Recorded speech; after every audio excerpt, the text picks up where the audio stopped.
Welcome to Urban Knife Guy, where we explore the urban knife style and the jungle survival.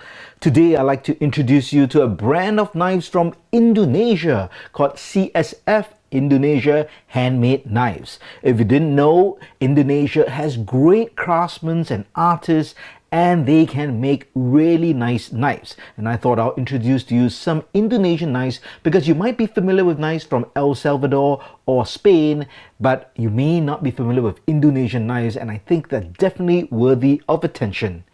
First, if you watch this channel regularly but have not subscribed, please do so to help the channel out.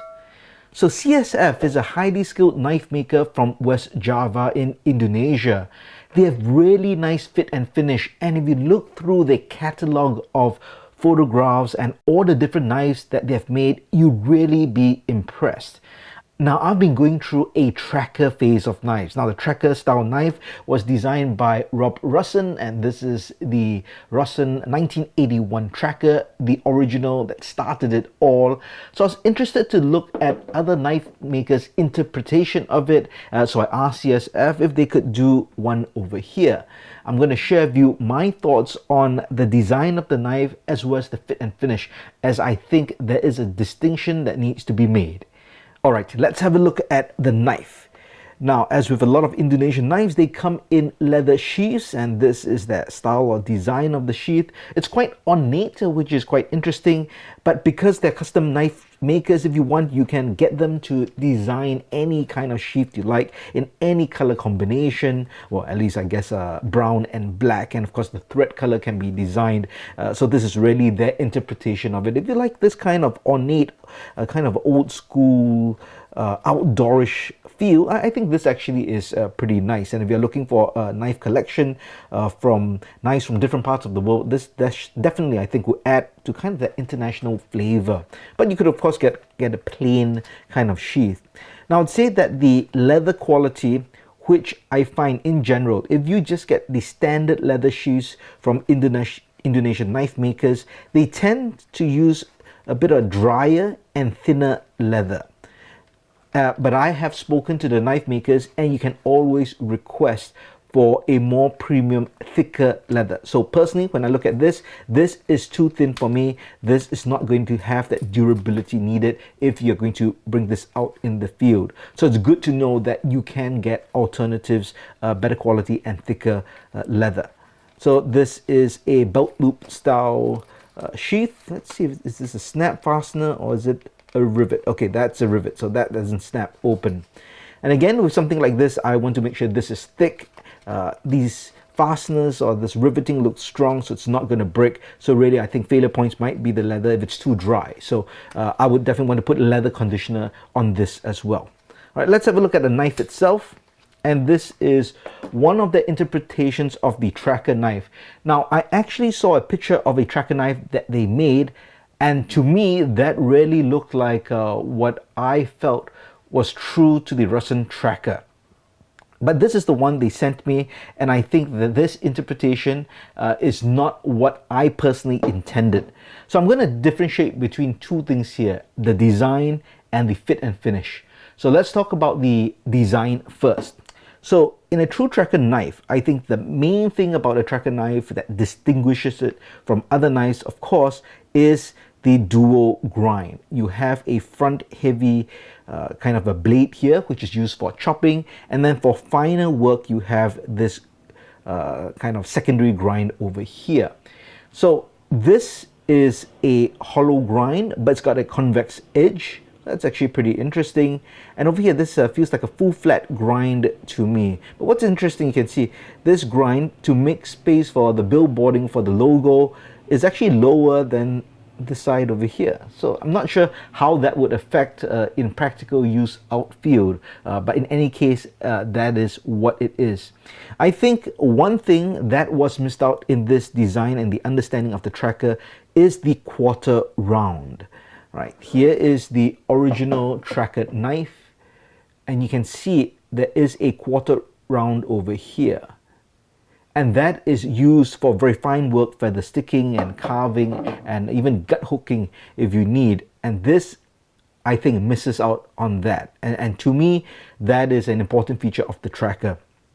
Also, I do prefer this section of the secondary blade to be slanted to meet the quarter round of the front blade, as you can see, and that gives it kind of that geometry which I also think works well for the knife, as opposed to this kind of immediate, almost a vertical acute kind of straight change. I think there is kind of a sharpener. I'm not sure if this, no, I can see, okay, so it doesn't have any kind of rounding over here. There's a slight curve, that's about it. But when I bring it out to the field, I will know whether it can achieve any of that.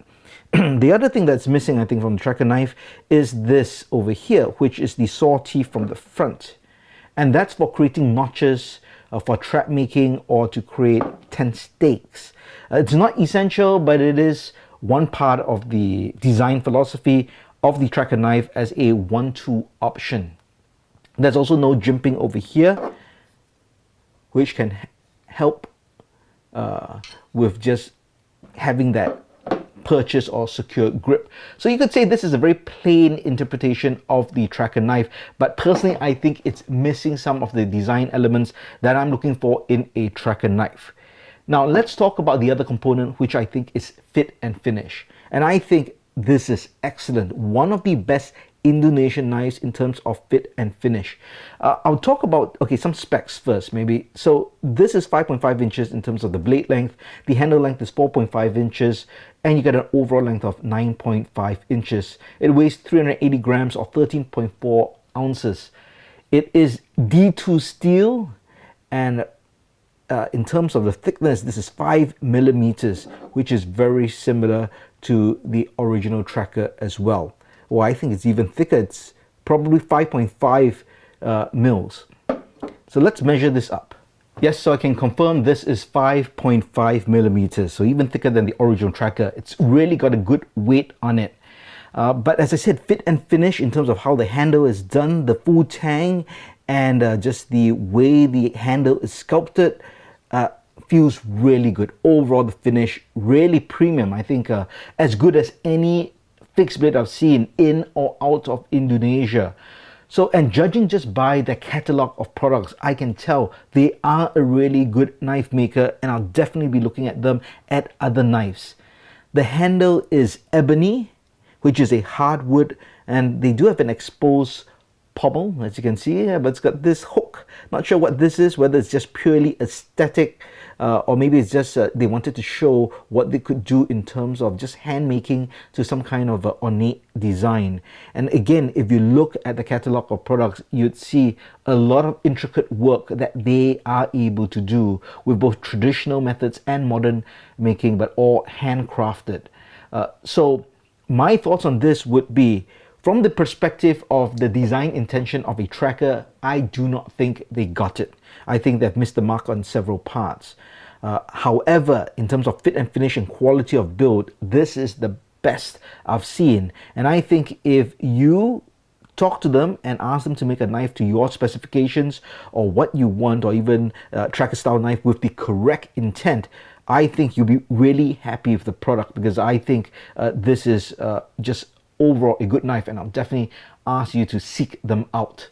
Just for the sake of completeness, I will bring this out for you to test out the different grinds and just see how it holds up, and then I'll end my review and share my thoughts out in the field. So here we are in the jungle, and I do have this felled tree over here. Now it's hard to find the size that we need in the jungle because it decomposes and breaks down so fast. So this is pretty big, about 10 inches wide. I've actually tested different trackers on this particular trunk. Now I'm not intending to cut through it. The whole idea is just to get a sense of the capabilities when it comes to chopping. So here we have the CSF tracker, and let's see how well it chops.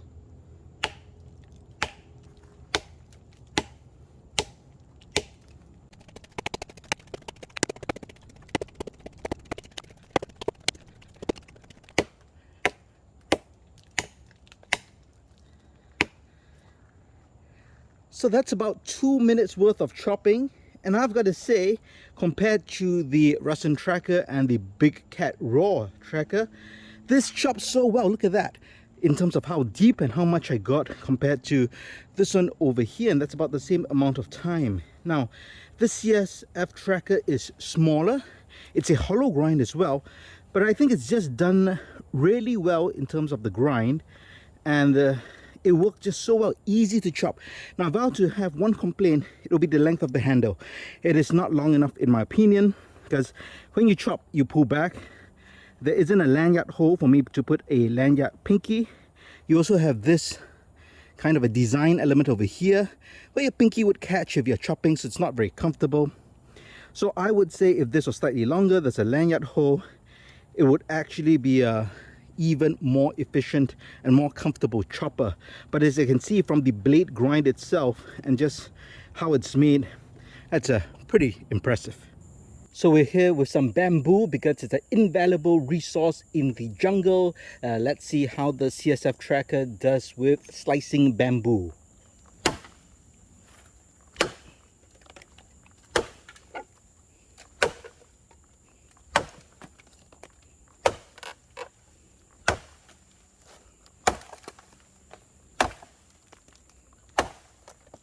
So that's pretty good.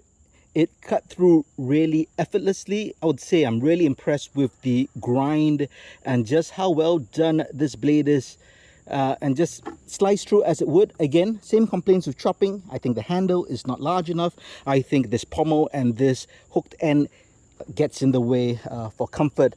But other than that, it definitely can go through bamboo.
So here are my thoughts after field testing the CSF tracker.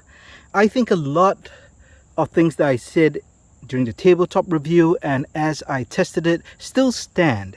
In terms of the design and how it was made based on the spirit of the tracker, I don't think it captured all the different elements in a tracker.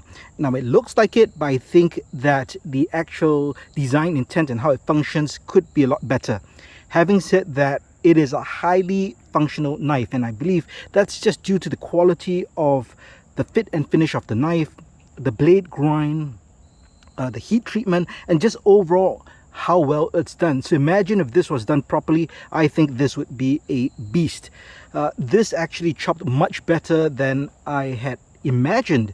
In fact, I think it's the best chopping action of all the trackers that I've tested, even though it's smaller, even though it's a hollow grind. It also cut through bamboo well, and you could see it cut through paracord pretty well just by slicing it as I drew it through.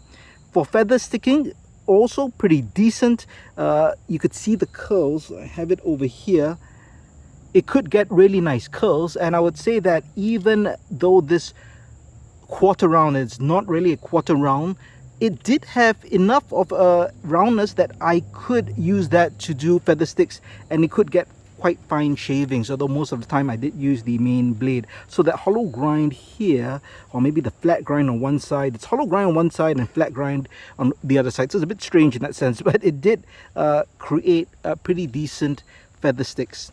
The other complaint that I think I would have would be the handle, as I've mentioned. I think it's a little bit small, and I don't think this helps with the design, even if it's meant to be an aesthetic thing, or maybe there's a functional element, I don't know, maybe to open a bottle cap or something, but it does not help in the field. Let's see if it strikes a ferro rod. doesn't seem particularly sharp. Yeah, let's try here. Yeah, so this doesn't strike a ferro rod. Let's try maybe the pommel.